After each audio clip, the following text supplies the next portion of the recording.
Okay, thank you. Well, thanks Okay, for, Simon, I'm coming through. Thanks, Paul. Yep, yeah, I can you're there. confirm. Okay, We do hear great. you. You're Great, good. thank you. Well, thanks for coming, folks, and congratulations to David for his reelection to council. He was successful in the last municipal election. We'll begin with our land acknowledgement, as always, and that's that the Halifax Regional Municipality is located in Mi'kma'ki, the ancestral and traditional lands of the Mi'kmaq people. The municipality acknowledges the peace and friendship treaties signed in this territory and recognizes that we are all treaty people. Item number 2 is the approval of minutes. Are there any errors or omissions noted in the minutes as circulated? None so being, I'm calling for a motion to accept the minutes. I, Azuka, accepts I- the minutes. I motion a second. Okay, thank you, Zook. And David is seconding. Thank you very much. All in favor? Aye. Aye. Aye. Any opposed? None so being is passed. Number 3, approval of the order of business, approval of additions and deletions. Are there any additions or deletions? Thank you, Chair. Through you to the committee, the clerk's office has not received any requests for additions or deletions for this meeting. Okay, thank you. Are there any members who'd like to move items? None so be. We can move on. Could I have a motion to accept the order of business? I motion to accept the order of business. Okay, thank you. And the seconder? I second. Okay, thank you, Joanne. All in favor? Aye. Aye. All right. Any opposed? None so being is passed. Business arising out of the minutes, nothing on that list. Number 5, call for declaration of conflicts of interest. Does anyone have a conflict of interest with the business we're taking on today? None so being, we'll move on. There is no consideration of deferred business. And just checking through for the legislative assistant, have we had any petitions or delegations or correspondence? Thank you, Chair. Through you to committee, I have not received from the clerk's office any correspondence or petitions for this meeting. Thank you. Quiet month. Are there any committee members who have petitions they wish to bring forward? None so being, we'll move forward. Presentations. I just lost my screen. That was nice. Does everyone still hear me? Thank you, Chair. Yep, we can still hear you. Oh. Yep. And I thought initially your camera might have frozen, but it appears everything's fine. My system's just telling me that I have low audio quality. Great. Yeah, you're freeze framing on us. I'm breaking up. I may have to go and come back in. Sure. One moment. We can just take a brief pause.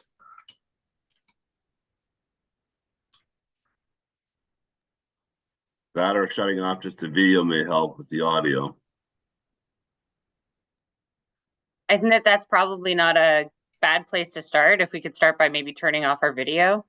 Is that allowed? Is there a problem with people turning off their video?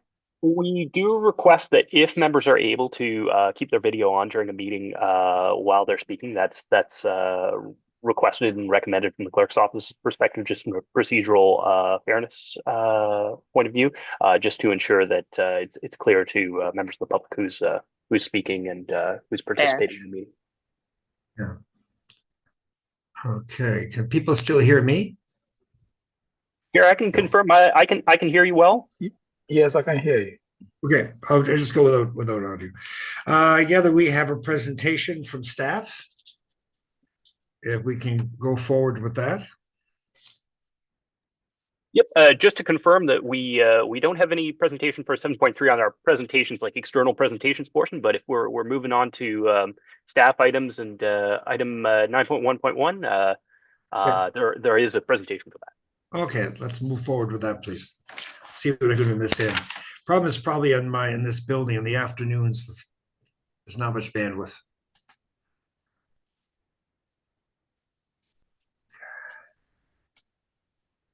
All right, good afternoon to the chair and the member of Heritage Advisory Committee. My name is Xiaoqiu Gong. I'm planner one for the Heritage Property Program. Today, I'm pleased to bring you the case HRTG 2024-00433, the Heritage Registration Application for 6 First Avenue in Bedford.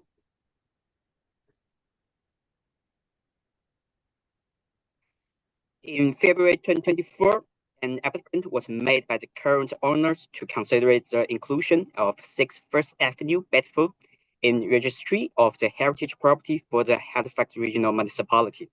This property will hereafter be referred as simply 6 First Avenue. This subject property is located on the west side of First Avenue in Bedford, facing the Bedford Basin. As usual, the Heritage Advisory Committee is asked to score the subject property on the registration evaluation criteria showing before you.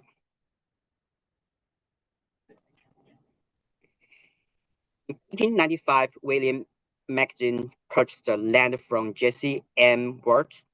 Historical map and permit records are not sufficient to date the subject building. However, we can find some circumstantial evidence from the property value assessment record. As the table shows, there were 2 values increased in 1896 and 1897 due to the purchase of the subject properties and other two purchases. A report produced by the town of Bedford indicates that William demolished a boarding house on the subject property, which may explain the decrease in 1898. The valuation increased from $220 to $1,200 in 1900s and remained steady, which suggests that the magazine built a house in 1899. Therefore, the construction date of the subject properties is 1899. Based on the construction data of 1899, staff recommend a score of 13 points for age. It sounds reasonable. Does anyone have any other input in terms of the age that I'd like to see go up or down for the points? We have agreement on 13? Yep. Yes. We'll go forward with 13 then. Thank you. And our next criterion is the historical importance. This property has associations with 3 individuals. First one is William Magazine, first owner of the subject house. He was a Bedford train station master, born in 1853. He started work for the railway in 1872. Then he moved to Bedford in 1881. He started. Later, he was appointed as the station master. He served 85 years in the railway operation. In early 1900s, trains and the train station play an important role in Bedford residents' life, as trains were the main travel means for business people, students, and shoppers traveling to and from Halifax. The station also handles mails, deliveries, and telegram. Mr. Mackenzie also mentored 19 young people in telegraph and other railway operation. They all eventually get positions in the railway industry across Canada and the United States. The son of William Magazine, Dr. Luther Magazine, was also a Bedford notable. He graduated from Dalhousie University in 1900 and moved to the United States to pursue her medical degree. Dr. Magazine's career in medicine was specialized in heart and lung disease. He later joined the New York University Medicine faculty in 1911 and played an important role in the development of NYU Medical Center. In addition to his medical expertise, Dr. Maxine also had exceptional fundraising abilities. And he was rewarded honorary degrees from both NYU and Dalhousie University for his lifelong achievements. Peter Christie, a prominent Canadian politician, owned this property from 1974 to 1975. During his ownership, Christie subdivided the original lot into 2 parcels. His dedication to community service led him to become the 3rd mayor of Bedford from 1988 to 1991. In 1999, he was elected as a member of the Legislative Assembly of Bedford Fall River. During his tenure, Christie held several key positions, including Minister of the Community Service, Minister of Serving Nova Scotia and the Municipal Relationship, and the Minister of Finance. William Maxine was local significant individuals in Bedford's history, and Dr. Maxine and Peter Christie had larger influence but were loosely related to the property. Based on this consideration, staff recommend a score of 11 to 15. Well, I personally would tend to the higher number. Anyone, any suggestions as to what we should use for this locally prominent? Since he was mayor of the town, MLA for that area, I tend to go towards 14 or 15. I'd say it's a 14. Yep. I agree. I agree with 14. As do I, David. Thank you, David. Okay, then we'll look at 14. Everyone in agreement? Yes. Yes. We'll move forward to 14. Thank you. Right, thank you. And our 3rd criterion is the significance of the builders. According to Dr. Luther Maxine, James Schaffberger built the house as a subject property. James Schaffberger was born in 1848 in Lawrence and moved to Bedford in 1850s along with his parents. The record from the Fort Sackville Foundation indicates that Mr. Schaffberg had built several houses in Bedford. Unfortunately, staff did not identify any specific example. Besides working as a carpenter, Mr. Schaffberg was the first chief of Bedford Bucket Fire Station and helped to equip the team. In less urbanized area like Bedford in 1890s, houses were often constructed by the local carpenters. For the local influence of Schaffberg, staff recommend a score from 1 to 3. Well, given his contribution to the community, I would tend to put a 3 on that. How do people feel? Yeah, I would agree. 3. I would agree. Yeah, I agree with that. Thanks. Okay, we have a 3 then. Thank you. Thank you. Criterion 4A is the architectural merit for construction type. The subject property is a 2-story building of bloom framing wood construction with a T-shaped plan. It's built on a rock foundation. The house features 3 brick masonry chimneys. The outside walls are clad with wood shingles. Bloom framing used dimensional lumbers and manufactured nails for the framing of the, and is particularly notable for the long continuous stairs cut down from tall old-growth trees, which run from the foundation to the roof. And this framing was replaced by platform framing from 1930s onward, and its growing increase less common.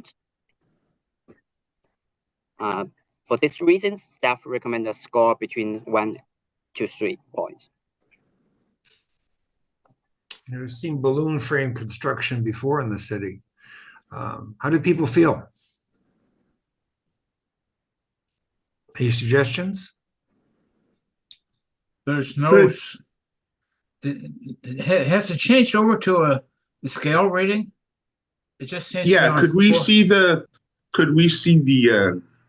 Yeah, there, that's the better. range? That's Yeah, thank better. you. Back to 4A now. Could we go back to that, please? Yeah, there we go. It's good. And what number was recommended? Between 1, 2, 3. I would recommend a 3 for that. I think balloon framing is fairly unusual in Yeah. this area. There was some on the peninsula a couple of years ago. We had homes we did, so I would agree with a 3. Yeah, 3. Yes. 3. 3 we have. Thank you. Thank you. And criterion 4B is the architectural mirrored for styles. The subject property is a transition style home with both Gothic Revival style and Queen Anne style elements. The Gothic Revival style, a prominent high Victorian architecture form, was popular in Nova Scotia between 1830s and 1890s. In the contrast, the Queen Anne style, is a late Victorian form, gained popular from 1880s to 1950s. Built in 1899, this house reflects a fusion of those two architectural transitions. Character defining elements are listed in the staff report, but most notable include 2-story building with a T-shaped plan, steep pitched cross gable roof, gabled wall dormers with narrow 2/2 windows, extend eaves and buttresses. 2-story 5-side bay windows with hipped roof, bay box on the south elevation with wood trim and double hang windows.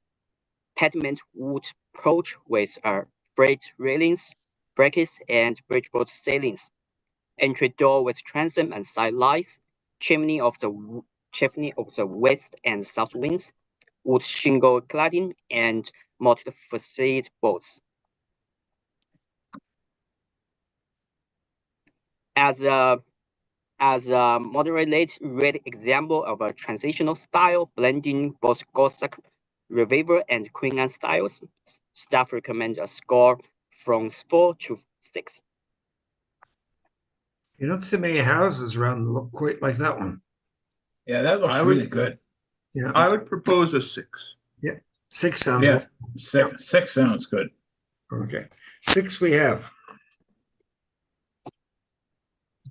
All right, thank you. And 6th evaluation criterion is the property's architectural integrity.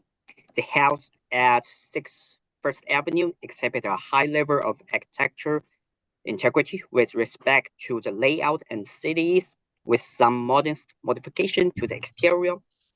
The original T-shaped plan of the house remained largely unchanged.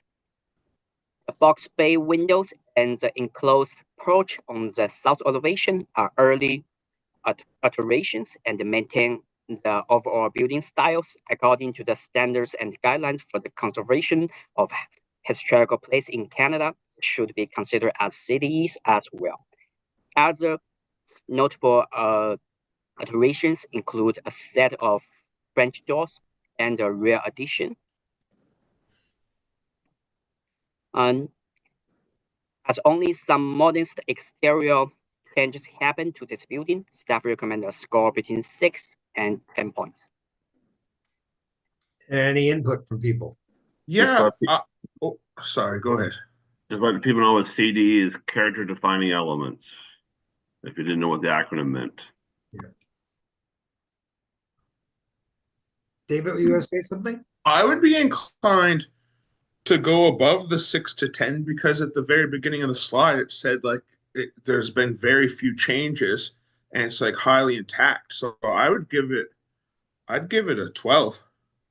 Okay. Everything matches. The changes that they've put in all matches.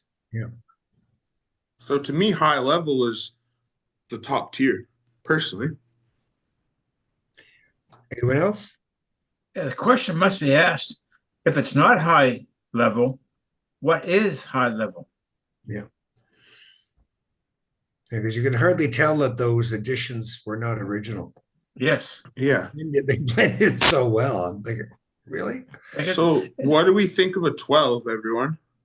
I'd be fine with both. I'd be fine with a 12. I have a question. Yeah, Are we only speaking about the exterior look of the house? Uh, a reference to the T-shaped layout remaining the same, but usually it's more about the exterior. Okay. I know that there have been extensive interior renovations, so I just wanted to ask the question. Yeah, right now we're just concerned about how it looks on the outside. Mhm. And that tends to be where we focus our attention. Okay. I still would tend to go with the upper end of the recommendation. I wouldn't go above it because there have been changes to it. I think we should be bold, as they say for Halifax, and like there's not many changes to it, and there's gonna be changes in any building. But just to call it high level and then to give it the second level doesn't make sense. So I'd give it a 12. We've often approved buildings that had additions done in later years if they're to the rear and don't affect the street visual. I'd be happy with a 12. Anyone else? I'm happy with a 12. Yeah, I'm happy with 12. Even that rare addition, it all matches. Oh yeah, if it blends in. Okay, if no one's opposed, we will go with a 12. all right, thank you. And our last criterion is the property's relationship to the surrounding area. 6 First Avenue is historically and visually connected to the surrounding area. The west of Sackville River, following the railway's construction in 1853, is one of the earliest developed area of Bedford. The area surrounding the subject property is predominantly residential, with buildings mostly 2 to 2.5 stories in height. Several nearby houses were built during the same time period as the subject buildings. The subject building is also close to William Magazine's workplace, the Bedford Station. The subject property is near to 3 municipal registered heritage properties: the Knight House, the Teachery, and the Scott Manor House. The Bedford Petroglyph National History Site, located to the west, further enrich the area's cultural landscape. For its racial and historical relationship with the neighboring communities, staff recommend a score of 6 to 10 points. Any suggestions? I go with an 8. Yeah, 8. Sounds fair. An 8, I like that. Anyone else? Well, we'll go forward with 8. Oh, my math could be wrong, but I think that gives us 49 points. I got 59. 59. My math is wrong. Oh, yeah, I see it now. Forgot that other one, the 12. So we have 59. So we will need a motion regarding the 6 First Avenue property in Bedford. So someone would like to make the motion as appears on the screen. Tyler here, and I'll move that the Heritage Advisory Committee recommend that Regional Council first set a date for a heritage hearing to consider the inclusion of the subject property in the Registry of Heritage Property for the Halifax Regional Municipality, and 2, to approve the request to include 6 First Avenue, Bedford, in the Registry of Heritage Property for the Halifax Regional Municipality as shown on map 1 of the staff report dated November 26, 2024, as a municipal heritage property under the Heritage Property Act. Thank you. Do we have a seconder?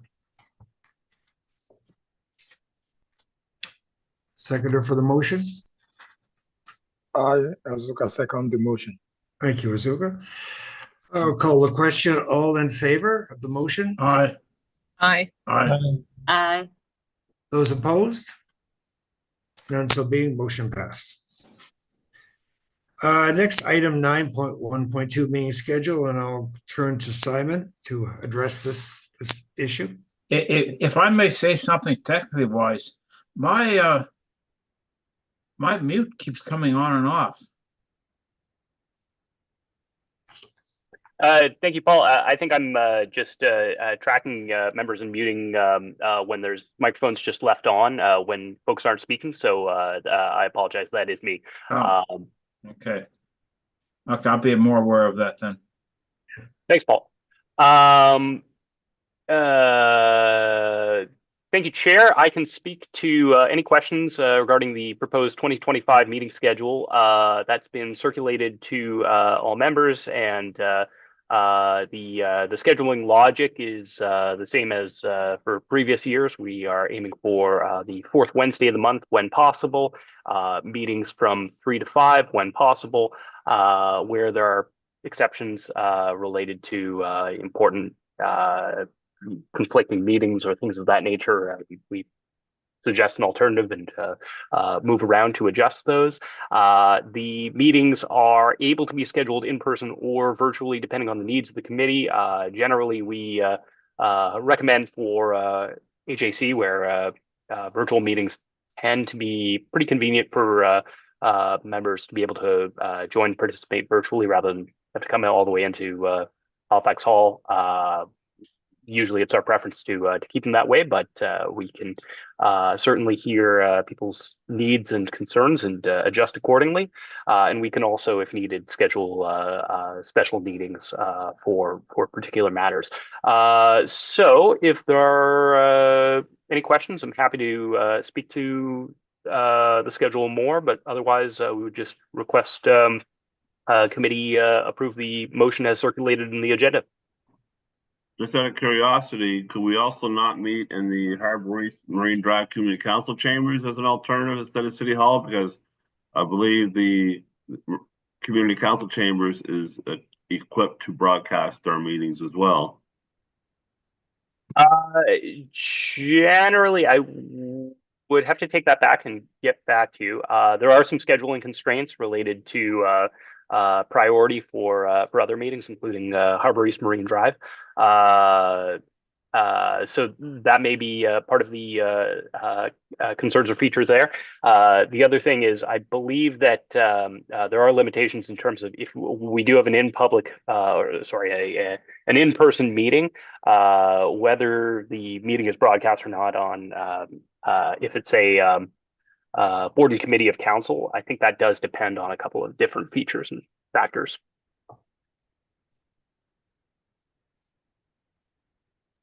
So that site may not work. May not work. It may work for a special here and there, but generally speaking, we would recommend that the Halifax and West meeting space for in-person meetings be the priority space. Okay.